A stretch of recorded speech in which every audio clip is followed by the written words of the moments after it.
మరో breaking news చూస్తున్నాం. MLC graduate ఎన్నికల్లో కాంగ్రెస్ అభ్యర్థి తీన్మార్ మల్లన్న 14,000 ఓట్ల మెజారిటీ సాధించారు. ఉమ్మడి నల్గొండ, వరంగల్, ఖమ్మం పట్టభద్రుల ఎమ్మెల్సీ కౌంటింగ్ ప్రక్రియ కొనసాగుతోంది. మొత్తం 1,92,000 మొదటి ప్రాధాన్యత ఓట్లతో ఇంకా 1,40,000 ఓట్లు లెక్కించాల్సి ఉంది. 4 రౌండ్లలో ఈ లెక్కింపు జరగబోతుంది.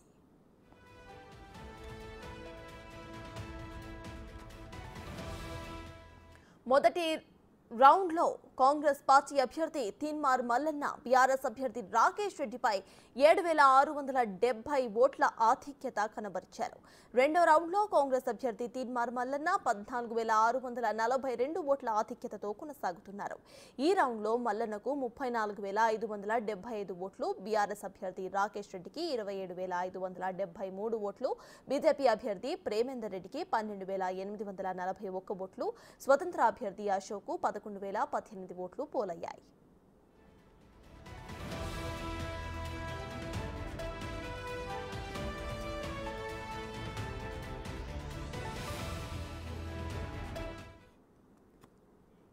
ఎమ్మెల్సీ గ్రాడ్యుయేట్ ఎన్నికల సమాచారాన్ని పూర్తి డీటెయిల్స్ ను మా ప్రతినిధి పుల్లారావు అందిస్తారు. పుల్లారావు, చెప్పండి, ప్రెసెంట్ అక్కడ అప్డేట్స్ ఏంటి? ఇటు తీన్మార్ మల్లన్న 14,000 ఓట్ల మెజారిటీతో ముందంజలో ఉన్నట్టు తెలుస్తోంది. సో ప్రెసెంట్ మల్లన్న ఏమంటున్నారు? సుతాజ్, గ్రాడ్యుయేట్స్ ఎన్నికలకు సంబంధించి కౌంటింగ్ ప్రక్రియకు సంబంధించి రెండో రౌండ్ కూడా కంప్లీట్ కావడం జరిగింది. 2 రౌండ్లు పూర్తి వరకు కాంగ్రెస్ పార్టీ అభ్యర్థిగా బరిలో నిలిచినటువంటి తీన్మార్ మల్లన్న 14,622 ఓట్ల ఆధిక్యతను కనపరుస్తూ ఉండడం జరిగింది. అయితే ఈ యొక్క మొదటి ప్రాధాన్యతకు సంబంధించి కూడా ఏ అభ్యర్థికి కూడా మ్యాజిక్ ఫిగర్ అనేది వచ్చే పరిస్థితి లేదని చెప్పొచ్చు. ఎందుకంటే ప్రెజెంట్ గా ఉన్న ట్రెండ్ బట్టి చూస్తే మాత్రము ఎవరికి కూడా పూర్తి స్థాయి ఆధిక్యత వచ్చే పరిస్థితి కనబడలేదు. 2 రౌండ్ల తర్వాత ఇంకా మరో 2 రౌండ్లు కూడా కొనసాగే అవకాశం అయితే కనబడుతుంది. ప్రతి రౌండ్ లో కూడా 96,000 ఓట్లను లెక్కిస్తూ ఉండడం జరిగింది. ప్రజెంట్ గా చూస్తే మాత్రం 2 రౌండ్లు కంప్లీట్ కావడం జరిగింది. ఇక 3వ రౌండ్ ప్రక్రియ కూడా ఇప్పుడు కొనసాగుతూ ఉండడం చెప్పింది. అయితే ఈ విషయంలో మాత్రము 4 అభ్యర్థులు, ముఖ్యంగా తీన్మార్ మల్లన్న, తర్వాత రాకేష్ రెడ్డి, తర్వాత బీజేపీ అభ్యర్థిగా ఉన్నటువంటి ప్రేమేందర్ రెడ్డి, తర్వాత స్వతంత్ర అభ్యర్థిగా బరిలో నిలిచినటువంటి అశోక్ కుమార్, ఈ 4 కూడా ఘనమైనటువంటి ఓట్లను సాధిస్తూ ఉన్న పరిస్థితి ఉంది. సో వీళ్ళతో పాటు పోటీ పడుతూ ఉన్నాయి చెల్లని ఓట్లు కూడా, అంటే ఇన్వాలిడ్ ఓట్లు కూడా ఆ విధంగా ఉండటం జరిగింది. ముఖ్యంగా పట్టభద్రులు అనేవారు ఈ విధంగా ఇన్వాలిడ్ ఓట్లు ఈ విధంగా తగ్గించాలని చెప్పి అనేకటువంటి ప్రయత్నాలు అయితే అధికారులు చేయడం జరిగిందని చెప్పడం జరిగింది. కానీ ప్రజెంట్ గా చూస్తే మాత్రం ఈ ఇన్వాలిడ్ ఓట్ల సంఖ్య కూడా గణనీయంగా పెరుగుతూ పోతుంది. ప్రజెంట్ గా చూస్తే మాత్రం ఈ 2 రౌండ్లు కంప్లీట్ అయిపోయే వరకు దాదాపు 14,000 ఓట్ల వరకు చెల్లని ఓట్లుగా నమోదైన చెప్పవచ్చు. సో ప్రజెంట్ గా చూస్తే మాత్రము ఈ ఇన్వాలిడ్ ఓట్ల సంఖ్య ఇదే విధంగా కొనసాగితే మాత్రము అభ్యర్థులకు సంబంధించేసి ఆ గెలుపు ఓటమికి సంబంధించి కొద్దిగా వాటిపై ప్రభావం చూపించే అవకాశం అయితే కనబడుతుంది. ప్రజెంట్ గా మన వద్ద స్వతంత్ర అభ్యర్థిగా ఉన్నటువంటి పోటీ నుంచి అశోక్ కుమార్ సార్, చెప్పండి, ప్రజెంట్ గా ఈ 2 రౌండ్లు కంప్లీట్ అయిపోయే వరకు ఇన్వాలిడ్ ఓట్ల సంఖ్య అనేది గణనీయంగా పెరుగుతూ వస్తుంది. ఇది ఏ విధంగా చూడొచ్చు? ఇన్వాలిడ్ ఓట్ల పెరగడంలో పట్టభద్రుల నెగ్లిజెన్స్ కనబడుతుంది, మొదటి పాయింట్. రెండవది, ఎన్నికల కమిషన్ కూడా విఫలమైంది. కనీసం వాళ్ళు ఓటర్ నమోదు చేయించడంలో కూడా పూర్తిగా విఫలమైంది ఎన్నికల కమిషన్. మూడవది ఏంటంటే పోటీ చేసిన అభ్యర్థులు కూడా అవేర్నెస్ కల్పించడంలో విఫలమవుతున్నారు. ఈ 3 కారణాల వల్ల ఈ యొక్క ఇన్వాలిడ్ ఓట్ల సంఖ్య పెరుగుతూ ఉంది. పోయినసారి ఓటింగ్ నమోదు ఎక్కువ ఉన్నది, 3,87,000 పోయినసారి ఉంటే ఈసారి 3,40,000 ఉంది. అయినా కూడా పోయినసారి 21,000 చెల్లని ఓట్లు ఉంటే ఈసారి ఇంకా 24,000-25,000 ఓట్లకు పోయే అవకాశం ఉంది. కానీ చాలా దురదృష్టకరం. అంటే డిగ్రీ చదివిన వాళ్ళు, పట్టభద్రులు, మరి 15 సంవత్సరాలు చదివినటువంటి మనమే విఫలమైతే అన్ఎడ్యుకేటెడ్ పర్సన్ ఎట్లా ఉంటుంది? కానీ చాలా దురదృష్టకరంగా నేను భావిస్తా ఉన్నాను. అదేవిధంగా ప్రెజెంట్ గా ఉన్న ట్రెండ్ బట్టి చూస్తే మాత్రము మొదటి ప్రాధాన్యతతో ఫలితం తేలే అవకాశం లేదని స్పష్టంగా కనబడుతుంది. సో రెండో ప్రాధాన్యత అయినా సరే తేలే అవకాశం ఉందని చెప్పుకోవచ్చు. రెండో తేలుతుంది, రెండో కంపల్సరీ తేలుతుంది. కాకపోతే ఇంకా 70 అంటే ఇప్పటికీ 1 డే దాటిపోయినది. మొదటి ప్రాధాన్యత ఓటు కంప్లీట్ కావడానికి 48 గంటలు పడితే ఇక 3వ ప్రాధాన్యత కావడానికి 72 గంటలు టైం పడుతుంది. అంటే ఇది దేశంలోనే ఒక ఎమ్మెల్సీ ఓటింగ్ ప్రక్రియ ఆలస్యం అనేది ఉంది. దీన్ని కూడా ఎలక్ట్రానిక్ పద్ధతిలో నిర్వహించే అంశం పైన ఎన్నికల కమిషన్ దృష్టి పెట్టాలా. ఎందుకంటే ఒక ఎమ్మెల్సీ కోసం 72 గంటల పాటు సిబ్బంది, పోలీస్ సిబ్బంది, మొత్తం ప్రభుత్వ యంత్రాంగం పనిచేయడం అనేది ఉన్నది.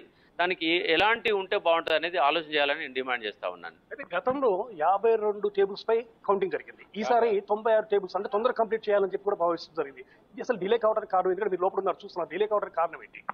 అంటే ఇప్పుడు ఆ ఓటు వేసినప్పుడు దాన్ని ముందుగా చూపెట్టాలా, చూపెట్టి తమ కౌంటర్లు వేయాలా.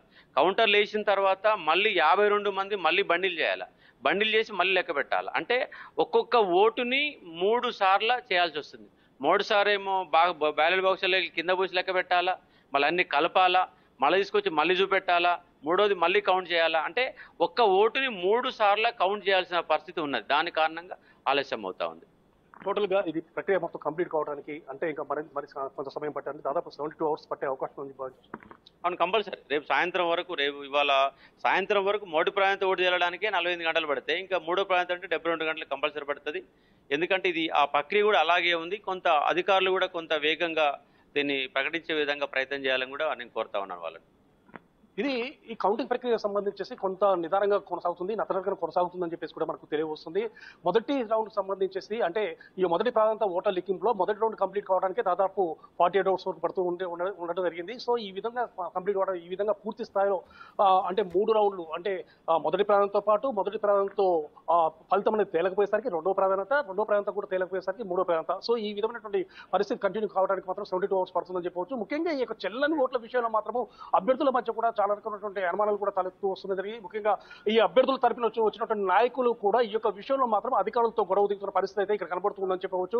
ఎప్పుడైతే ఈ యొక్క ఇన్వాలిడ్ ఓట్స్ వస్తున్నాయో ఈ ఇన్వాలిడ్ ఓట్స్ సంబంధించేసి అధికారులు చూపించే సమయంలో దీంట్లో వ్యాలిడ్ ఉన్నాయి, ఎందుకు ఇన్వాలిడ్ చేస్తున్నారని చెప్పేసి కూడా కొన్ని పార్టీలకు సంబంధించిన నేతలు కూడా చెప్తున్న పరిస్థితి అయితే ఉండడం జరిగింది. సో ఈ విధంగా ఇన్వాలిడ్ ఓట్ల వల్ల కూడా ఫలితం అనేది కొద్దిగా లేట్ అయ్యే అవకాశం ఉందని చెప్పి కూడా మనకు తెలియవస్తుంది. ముఖ్యంగా ఈ యొక్క ఇన్వాలిడ్ ఓట్లలో పట్టభద్రులు కూడా ఆ యొక్క ఇన్వాలిడ్ ఓట్స్ సంబంధించి కొన్ని రకాల పదాలు కూడా ఆ యొక్క బ్యాలెట్ పేపర్ పై కూడా రాశారని చెప్తున్నారు.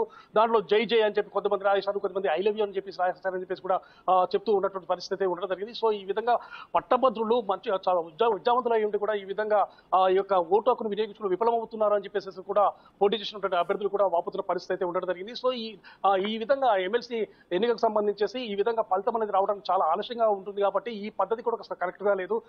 ఈవీఎం ద్వారా ఈ పద్ధతికి ఎలక్షన్ అనేది కంటిన్యూ చేస్తే బాగుంటుందని చెప్పేసి కూడా అభ్యర్థుల నుంచి మాత్రము అభిప్రాయాలు అయితే వ్యక్తమవుతున్న పరిస్థితి. ప్రజెంట్ గా ఉన్నటువంటి ట్రెండ్ బట్టి చూస్తే మాత్రము ఎమ్మెల్సీ ఎన్నికలకు సంబంధించేసి మొదటి ప్రాధాన్యతకు సంబంధించేసి 2 రౌండ్ల ఓటింగ్ కౌంటింగ్ ప్రక్రియ అనేది కంప్లీట్ కావడం జరిగింది. మూడో ప్రాధాన్యత అనేది ఇప్పుడు నడవబోతుంది. ఈ మూడో ప్రాధాన్యతకు సంబంధించి కూడా ఫలితం అంటే మూడో ప్రాంత ఓట్ల లెక్కింపు కంప్లీట్ అయిన వరకు దాదాపు 4 లేదా 5 గంటల సమయం పట్టే అవకాశం ఉందని చెప్పేసి కూడా మనకు తెలియవస్తుంది. సో మొదటి ప్రాధాన్యత పూర్తి స్థాయిలో కంప్లీట్ కావడానికి మాత్రము ఈ రోజు అర్ధరాత్రి పట్టే అవకాశం ఉందని కూడా మనకు ప్రస్తుతం ఉన్నటువంటి యొక్క సిచ్యువేషన్ బట్టి కూడా మనకు అర్థమవుతూ ఉండడం జరుగుతుంది. సత్తాజ్. Right, thank you Pullarao.